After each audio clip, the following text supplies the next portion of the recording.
That's right. Hey, Carl, I'm gonna tee up one more question that probably deserves a 30-minute answer, and I'm gonna give you 3 minutes to answer. Oh, good. Thank you. No problem. It's Monday. The Me Too movement.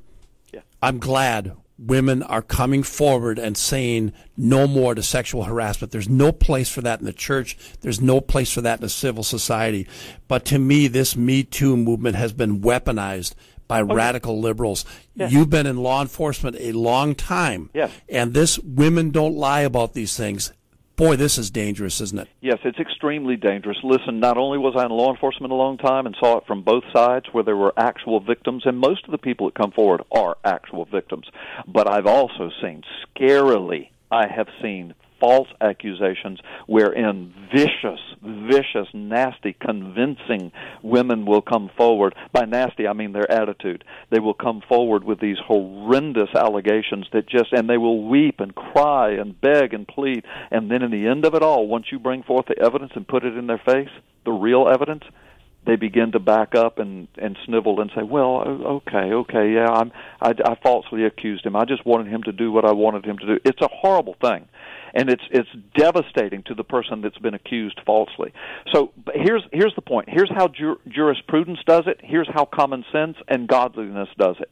You always defer to the person who's bringing the accusation, because the vast majority of people who say they have been sexually assaulted have been.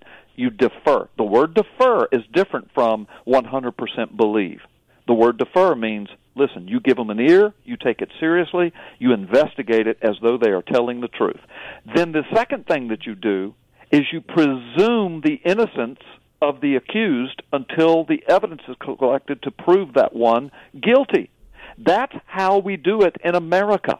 The way the leftists in the Senate just did it last week, or tried to do it, was how they do it in China or North Korea or the 57 nations that are Muslim nations.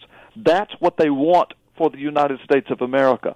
But the way I conducted criminal investigations and the way I conduct my church, listen, as a pastor, I have been involved with law enforcement in uncovering a horrendous sexual molestation case, actually helped depositions, everything else, actually interviewed some of the first victims before the law enforcement did, because they didn't even know it, and actually helped and assisted in putting somebody in prison for the rest of their life.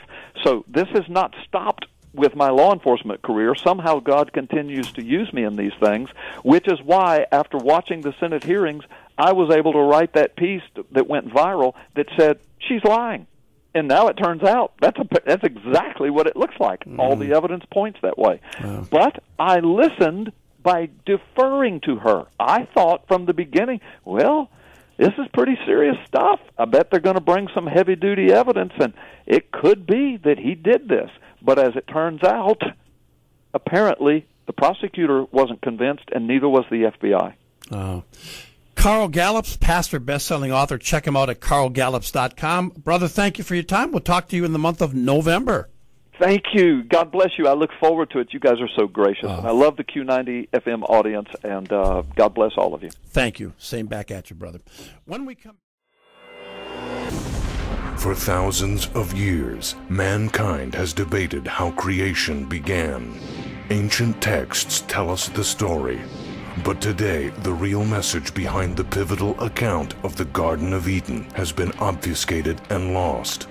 That is, until now. World-renowned author Carl Gallups digs up the hidden truths from the book of Genesis to finally give back the knowledge that was lost to the world. Find out what really happened in the Garden of Eden, what Jesus taught about Eden on the cross, and how the conflict between Jesus and the gods of antiquity is about to erupt on planet Earth, fulfilling biblical prophecy. In the new book, Gods of Ground Zero, this explains everything.